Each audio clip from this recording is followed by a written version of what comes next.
Hello everyone, my name is Vito Faraci and the subject of this video is wisdom and its relationship to the fear of the Lord.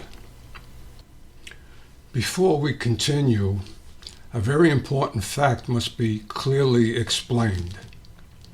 The fact is, wisdom and intelligence are not the same. Many people confuse the two. Many assume that an intelligent person is also a wise person. This is not true. For example, Hitler was a very intelligent person, but he was not very wise. Here are the definitions of intelligence and wisdom taken from dictionary.com. Intelligence is the ability to acquire and apply knowledge and skills. Wisdom is the quality or state of being wise, knowledge of what is true or right, coupled with just judgment as to action, discernment, or insight. Simply said, wisdom is the ability to recognize and discern right from wrong, good from bad, and beautiful from ugly. Bishop Sheen once said, "Knowledge is acquired, wisdom is infused." Take, for example, the Supreme Court's 1973 decision on abortion. In 1973, the Supreme Court legalized abortion. Everyone would agree that our Supreme Court justices are intelligent people. But their 1973 decision revealed not so much a lack of intelligence, but a lack of wisdom on their part. Essentially, the Supreme Court concluded that it was not a crime to kill babies, a violation of the Fifth Commandment. The court apparently lacked the ability to discern right from wrong or good from bad on this issue. It is interesting to note that one would think our Supreme Court judges would be the wisest in the land. Not so. It appears that history is repeating itself with King Herod and the slaughter of the innocents. What is very sad to note here is that what is legal in this country is no longer necessarily moral.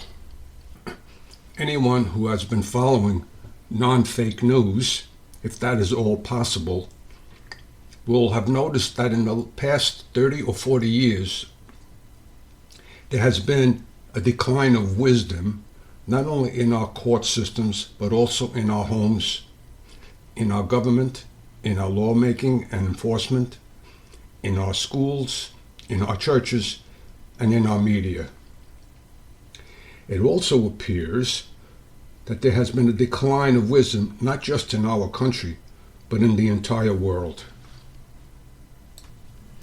An obvious example of a total lack of wisdom is the fact that some criminals have been and are being overprotected, and in many cases being let out of jail by liberal politicians, claiming it is for the safety of the community.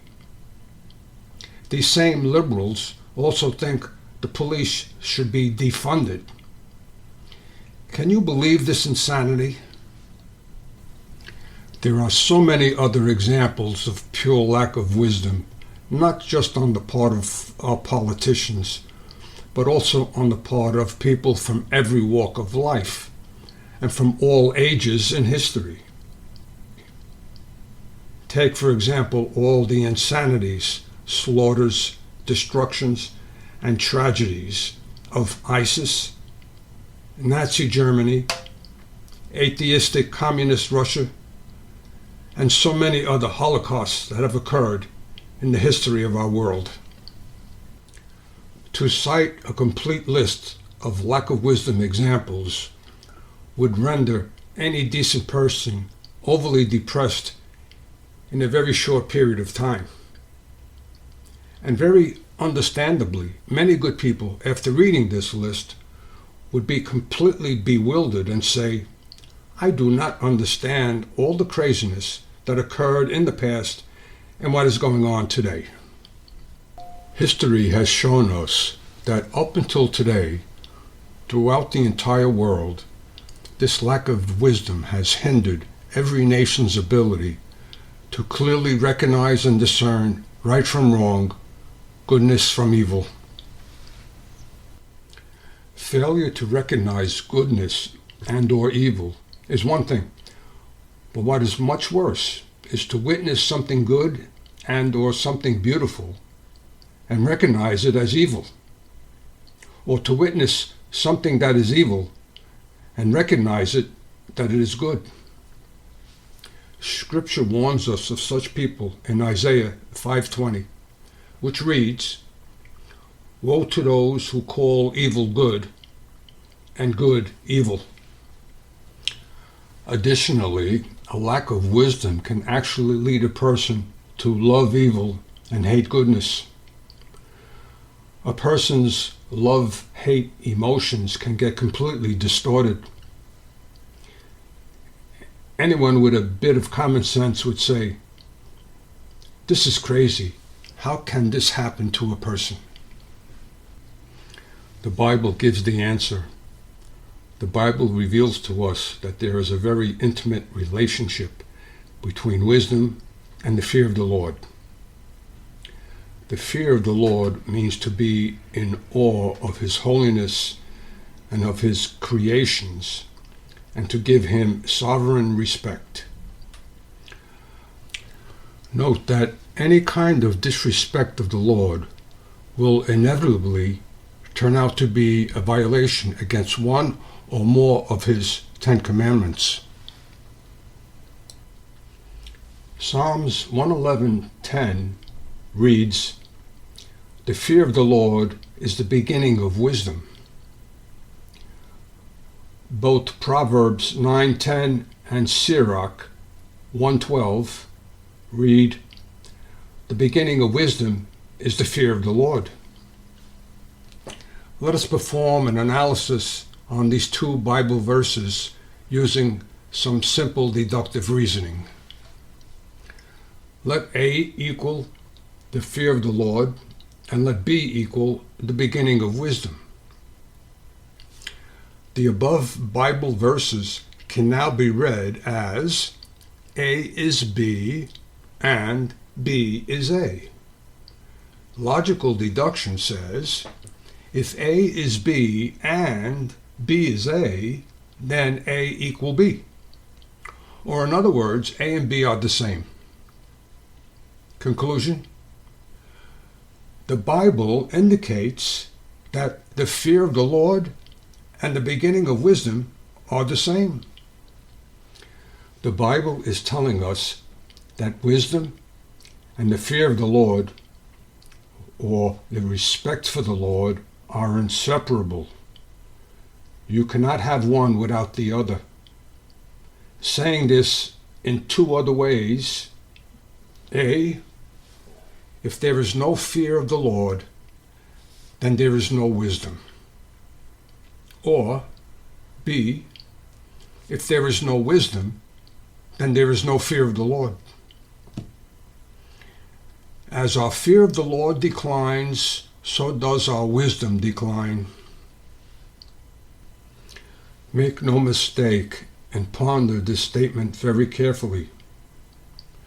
The root cause of all our ills, now and in the past, is the degradation of the fear of the Lord, which results in the degradation of wisdom in our nation and in the entire world. It is as simple and as profound as that. A message of encouragement. There are 4 things to remember and to remind ourselves, maybe each day. Number 1, God knows what's going on. Number 2, God knows what He's doing. Number 3, the devil can only go as far as God allows. In other words, the devil is under God's control. And number 4, St. Padre Pio once said, pray, hope, and don't worry. Worry is useless. Here is my contact information. Email any questions you may have or comments to vfaraci@math-philosophy.xyz. I'd love to hear from you.